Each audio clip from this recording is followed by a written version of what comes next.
Menstrual cycle or ovarian cycle is the cyclic change which occurs in the primate females. So let's discuss the general features of menstrual cycle. It is characteristic feature of human and app females. जो apps होते हैं, गिब्योन है, chimpanzee है, gorilla है, उनके अंदर क्या है, उन फीमेल्स के अंदर और ह्यूमन फीमेल्स के अंदर ये कैरी आउट होगा. इनका कैरेक्टरिस्टिक फीचर है. Change in the female reproductive system, इसके अंदर क्या होगा, मेंस्ट्रुअल साइकिल के अंदर उसके फीमेल का जो रिप्रोडक्टिव स्ट्रक्चर है उसके अंदर चेंज आएगा. And that will be prepare for the process of fertilisation and pregnancy.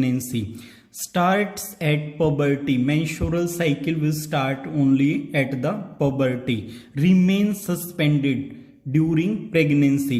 जब भी प्रेगनेंसी होगी उस टाइम पे मेंस्ट्रुअल साइकिल आपका सस्पेंडेड रहेगा, क्योंकि फीमेल की बॉडी इस तरीके से डिजाइन है कि वो एक ही एम्ब्रियो को अच्छे से डेवलप करवा सकती है. तो जैसे ही वो एम्ब्रियो या फर्टिलाइजेशन कैरी आउट हो जाता है तो आगे ओवुलेशन नहीं होता, इसीलिए मेंस्ट्रुअल साइकिल वहां पे सस्पेंडेड रहता है. मे remain suspended during lactation. Lactation period जो है, जिस दौरान मदर डिलीवरी के बाद अपने बेबी को फीड करती है मेमरी ग्लैंड से, तो उस दौरान मिल्क प्रोडक्शन के दौरान मेंस्ट्रुअल साइकिल बंद रह सकता है, but it is not 100% compulsory. तो वो वेरी करेगा फीमेल टू फीमेल के कितने मंथ तक वो एब्सेंट रहता है.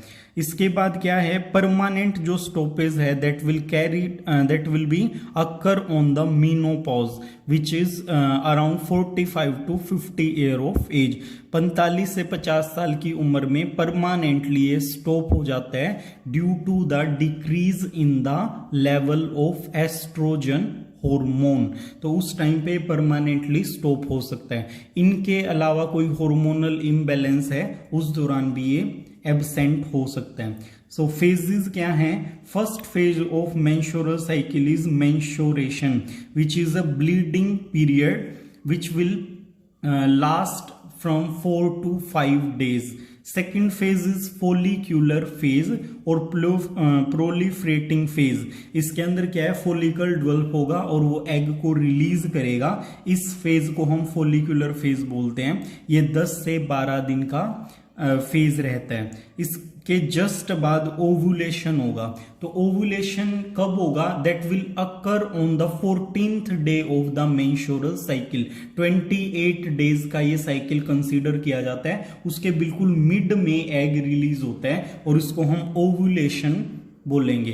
तो ये कोई फेज नहीं होता है, क्योंकि इसमें तो सिर्फ एग रिलीज होना है. फेज का कोई ड्यूरेशन होना चाहिए, तो इसका कोई ड्यूरेशन नहीं होता. इसको एग मतलब रिलीज हो जाता है इसमें. तो ये ओवुलेशन की प्रोसेस है. अगर कोई इम्बैलेंस नहीं है साइकिल में तो ये 14th डे पे कैरी आउट होता है. इसके बाद ल्यूटियल फेज या सिक्रीटरी फेज आता है. ल्यूटियल फेज कॉर्पस लूटियम की वजह से बोला जाता है. Graafian follicle will convert into the corpus luteum and that will release the progesterone hormone. So it will be from 15th day. अगर एग रिलीज हो रहा है 14th डे पे, तब हम इसको 15th डे से कंसीडर करेंगे. अगर 15th डे पे एग रिलीज हो रहा है तो हम इसको 16th डे से कंसीडर करेंगे. तो 15th डे से 28th डे तक ये ल्यूटियल फेज आपका कंटिन्यू करेगा. तो इस तरीके से 4 डिफरेंट फेजेस हैं. इनको हम डिटेल में स्टडी कर लेते हैं. यहां पे क्या है, इस डायग्राम को आपको ध्यान से देखना है, इसको फॉलो करना है, अदरवाइज ये कंफ्यूजिंग हो जाएगा. तो इस लाइन में जो ये आपकी लाइन है डिफरेंट कलर से शो की हुई है, लोअर मोस्ट लाइन, ये आपके डिफरेंट जो मेंस्ट्रुअल साइकिल के फेजेस रहेंगे उनको रिप्रेजेंट कर रही है. उसके बाद this second line is representing the uterine wall.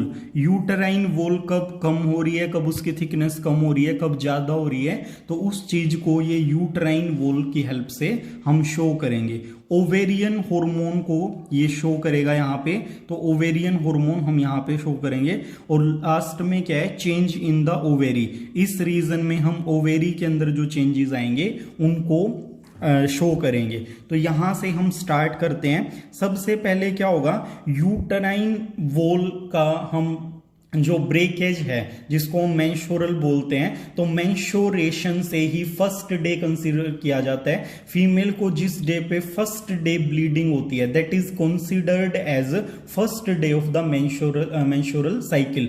Menstrual cycle का फर्स्ट डे जो ब्लीडिंग होती है उसी को कंसीडर किया जाता है। तो यहां पे क्या होगा, आपको पता है कि एंडोमेट्रियम वॉल यूट्रस की वो प्रोजेस्टेरोन के इन्फ्लुएंस से बनती है, तो प्रोजेस्टेरोन का लेवल डिक्रीज हो जाता है बिल्कुल। उस टाइम पे क्या है, यूट्राइन वॉल आपकी टूट जाती है। तो यूट्राइन वॉल के टूटने से ही ब्लीडिंग होती है और इस फेज को हम मेंस्ट्रुएशन बोलते हैं और ये आपका 4 से 5 दिन तक लास्ट करता है। तो 4 से 5 दिन, जो पहले 4 या 5 दिन है मेंस्ट्रुअल साइकिल के, उस दौरान यूट्राइन वॉल टूटती है और वो म्यूकस और जो ब्लड कंटेंट है उसके साथ बाहर रिलीज होती रहती है थ्रू द वजाइना। इस फेज को हम मेंस्ट्रुअल फेज बोलेंगे। तो इस दौरान लो प्रोजेस्टेरोन लेवल होता है, बहुत ही ज्यादा लो होता है प्रोजेस्टेरोन लेवल।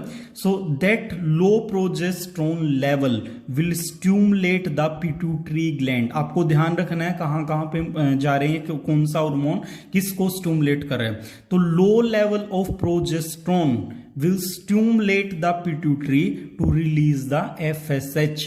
तो प्रोजेस्टेरोन क्यों कम हुआ, क्योंकि कॉर्पस लूटियम डीजनरेट हो गया। कॉर्पस लूटियम क्यों डीजनरेट हुआ, क्योंकि फर्टिलाइजेशन कैरी आउट नहीं हुआ। तो इस लो प्रोजेस्टेरोन की वजह से FSH का लेवल इंक्रीज हो जाएगा पिट्यूटरी से। तो ये जो FSH रिलीज होगा that will stimulate the follicles. और वहां पे हमने अभी पढ़ के आए हैं, जो फॉलिकल्स हैं वो डेवलप होना शुरू हो जाएंगे। वो आपके primary follicle, secondary follicle, tertiary follicle, and ultimately it will convert into the Graafian follicle due to the influence of FSH। FSH की वजह से ये क्या हो जाएगा, ये डेवलप होना शुरू हो जाएगा और ग्राफियन फॉलिकल में कन्वर्ट हो जाएगा। These developing Graafian follicle will start releasing estrogen।